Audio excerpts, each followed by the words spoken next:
Estes e outros conteúdos estão disponíveis em www.beiratv.pt.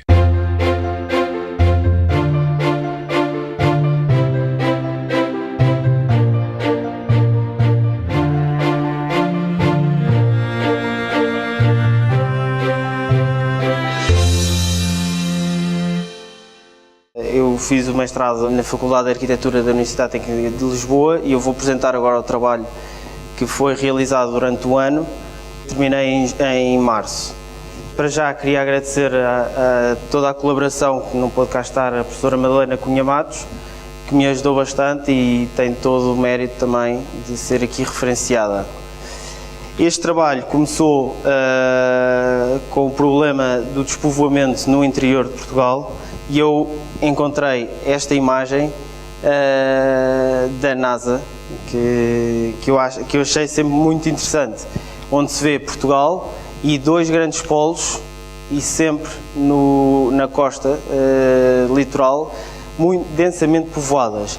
Já todo o interior vê-se alguns pontos fortes, não é deste género, mas vê-se alguns pontos fortes, são as principais cidades do interior, seja Évora, Beja, Castelo Branco, Guarda e Bragança. A partir daqui desenvolvemos as preocupações, quais são as preocupações de facto sobre o desenvolvimento no interior e fizemos um estudo sobre a população por quilómetro quadrado em Portugal continental.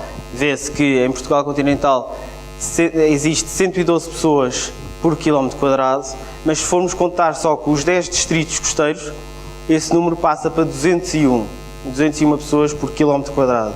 Se formos ver os 8 distritos do interior de Portugal, que não têm acesso à costa, vê-se que esse número é drasticamente reduzido para 38 pessoas por quilómetro quadrado. Quais são as preocupações então? A densidade populacional reduzida é uma das grandes preocupações e que se propaga para outros fatores, seja desenvolvimento a nível cultural, a nível de ideias, a nível de projetos, a nível económico.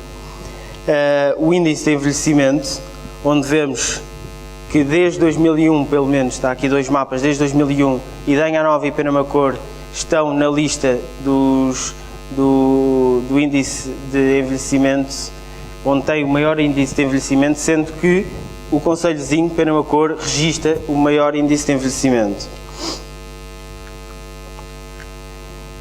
O índice de sustentabilidade potencial, também é aqui referido neste trabalho. A falta de iniciativas de promoção de um turismo forte, de um turismo consistente, embora haja iniciativas, mas pensei, através de um estudo, pensámos que há muita propaganda para individualista, é mais assim que pensamos, e uma economia pouco sustentável e com falta de ambição. As consequências daqui vêm muitas consequências. Uma delas é o descuido e o mau estado das paisagens. Também a degradação do património, também é outro fator que se verifica ao estudar zonas como esta. Embora haja programas de recuperação desse património, a perda das vivências culturais, com o envelhecimento da população e a falta de passagem de testemunho entre dos mais velhos para os mais novos, faz com que haja essa perda das vivências culturais, e a fraca presença de turistas também é outra consequência do interior de Portugal. Os objetivos para este trabalho então foi aumentar, delineámos alguns objetivos, vou aqui mostrar dois. Foi aumentar a preocupação por espaços esquecidos e em deteriorização, como é todo o interior de Portugal, e converter esse interior num polo turístico importante e representativo para a economia portuguesa. Porque estar a investir, como vamos ver um pouco mais agora, um pouco mais tarde, estar a investir em áreas e depois esse dinheiro não tem retoma, quer dizer, não vale a pena. Não vale a pena porque estamos a deitar dinheiro à rua e não é isso que propriamente se quer, nem temos em tempos para isso. Aqui foi uma análise para perceber como é o turismo em Portugal, em algumas zonas. Em Portugal vê-se que o número de residentes é menor que o número de turistas, ou seja, Portugal recebe mais turistas do que residentes. A região de Lisboa-Vale do Tejo acontece um pouco o mesmo, embora estes dois estejam um pouco iguais, quer dizer, ainda assim estão perto dos 50%, ao contrário da região de turismo do Algarve, que nota-se que o número de turistas é muito superior ao número de residentes. Outro estudo que fiz foi das 6 capitais de distrito. Andei a pedir informações sobre dados sobre o turismo nessas capitais, e o que vi foi que também andava com mais ou menos parecido ao que se passava em Lisboa e em Portugal.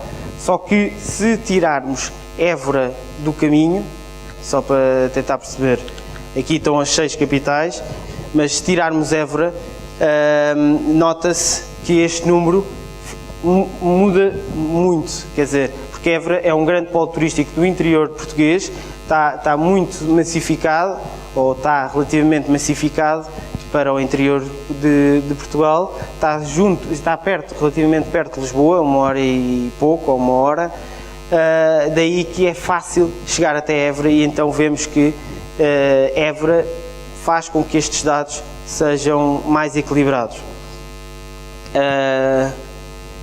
Aqui fomos estudar também as perspectivas do Turismo Portugal para o ano 2015 e como é que para a região centro, e foi a partir deste quadro e desta análise do Turismo Portugal que nos centrámos a delinear as nossas metas para 2020.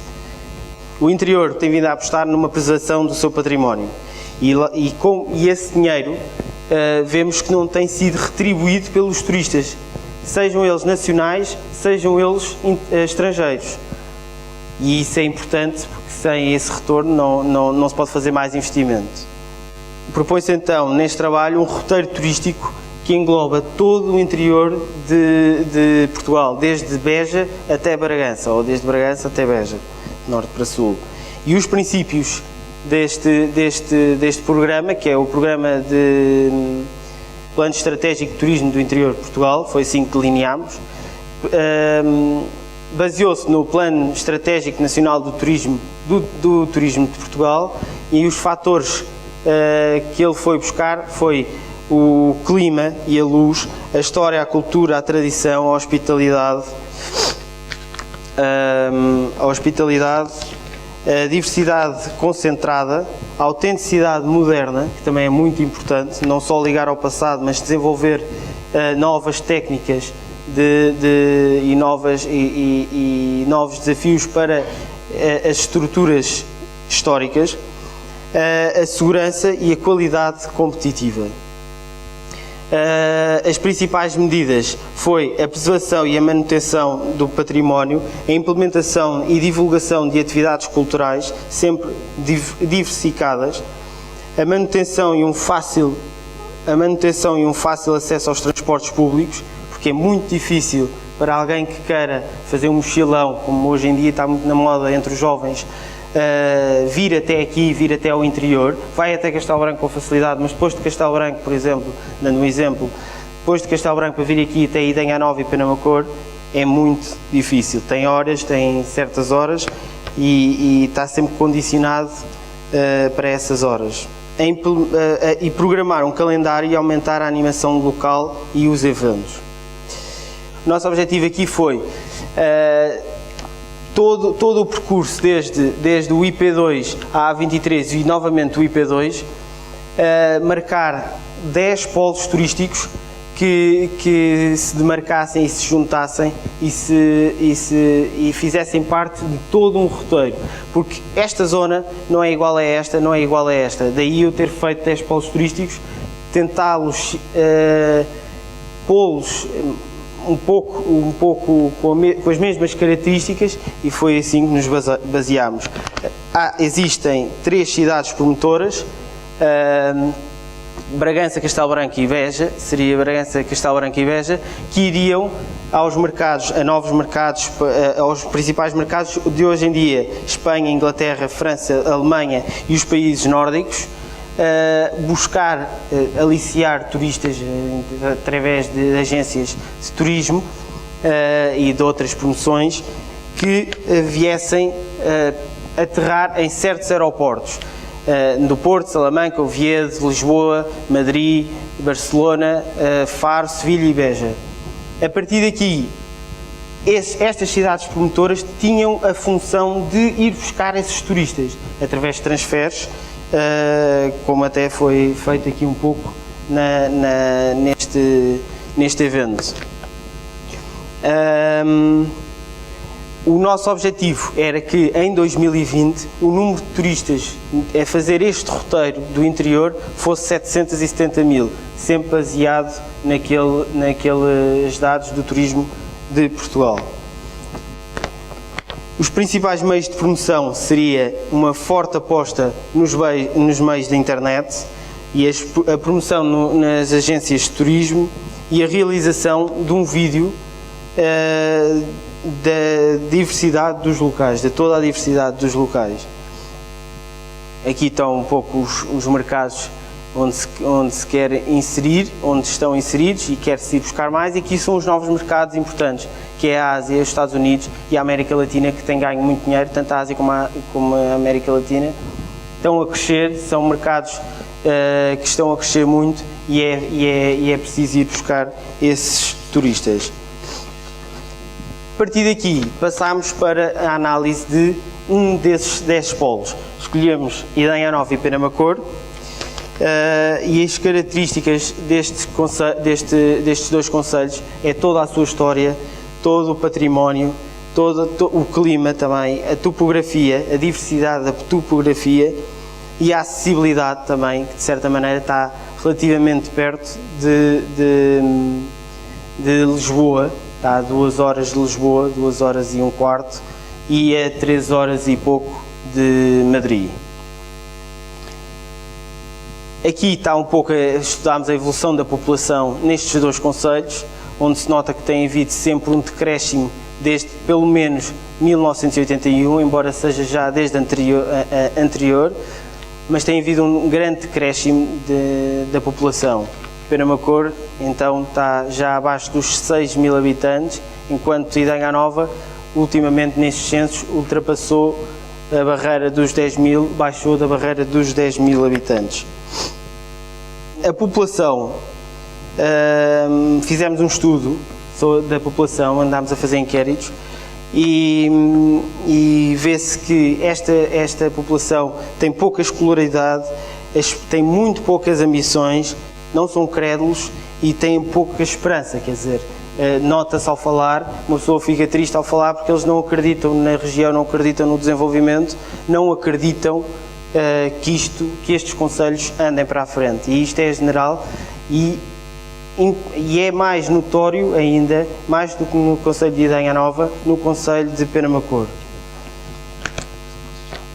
Aqui vê-se um pouco as características da região, desde a arquitetura solarenga, popular, militar, e existe ainda a arquitetura religiosa, as paisagens desde os prados às serras e aos rios e aos montes, a fauna, a diversidade da fauna e o bem-estar, onde temos as termas de Monfortinho como um exemplo, temos as piscinas de Penha Garcia e temos o Vale Feitoso e a Serra da Malcata, embora com restrições, e também o Parque Natural de Tejo Nacional, a Herdade da Popa,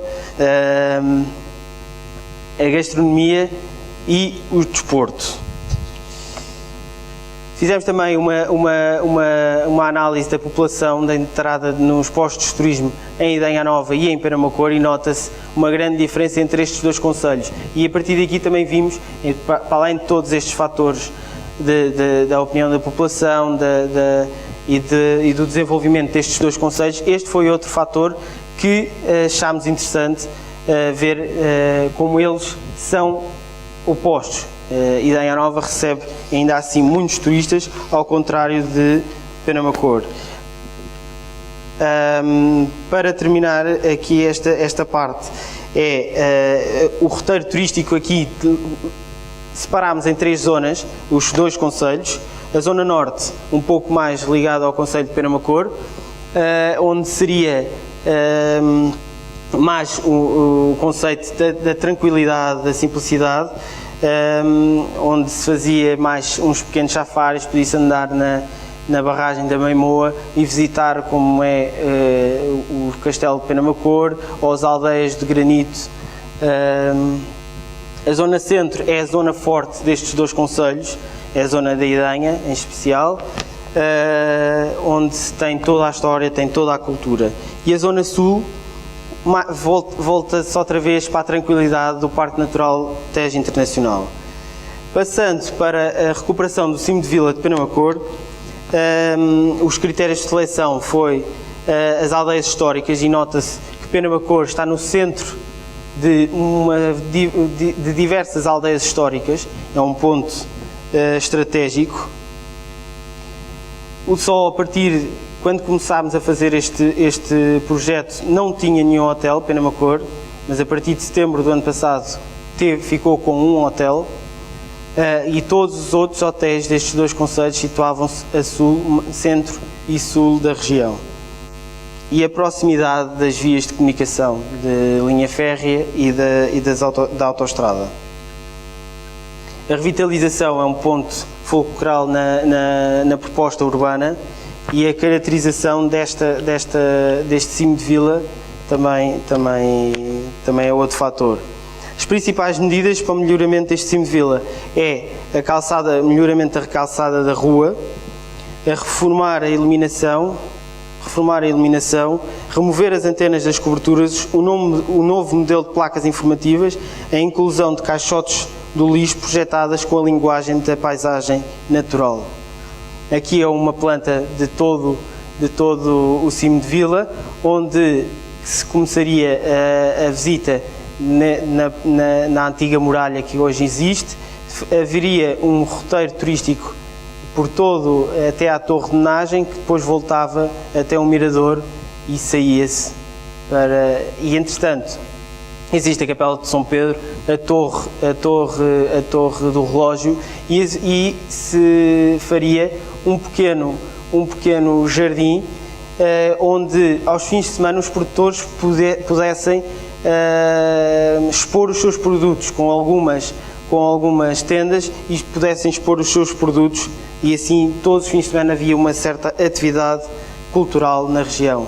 Mais uma vez, para terminar, era a recuperação também da antiga muralha que existe em toda esta zona, que ainda existe. Há uma recuperação dessa muralha, onde se pode passear por cima. Faria-se a antiga Alcáçova, uma plataforma a delimitar a antiga Alcáçova, que era para uma pessoa perceber onde era a Alcáçova e onde era construída. E pronto, passando à proposta urbana, a proposta arquitetónica, para terminar, os casos de estudo foi Pedralva, Povoadão, Monsanto, Idenha a Velha, a Quinta do Medronheiro e Vila Nova de Cerveira. Aqui é a planta de localização, onde se localizou todo o hotel, todo o projeto, e foi separado por 3 áreas. A partir da recepção e do núcleo central, separa-se para a zona de restauração, da zona de lazer, as piscinas e o ginásio e o jardim, e a zona dos quartos. Estes quartos são divididos em quartos e em lofts, e sempre cada os dois em separado, em zonas separadas, e com um lobby a fazer de apoio às 2 zonas. Aqui é uma imagem de um loft, uma imagem de um quarto, onde se pode ver a vista a sul, que é uma extensa vista para a Campina de Idenha e de Castelo Branco. Aqui é um exemplo de um lobby. aqui o jardim e a piscina interior, a piscina exterior, e aqui seria o ginásio. Um pouco da fachada norte que daria para a rua principal, onde é recuperada toda a fachada e mantida como ela está, exceto os acrescentos que foram feitos, e a fachada a sul, onde já se nota a nova intervenção.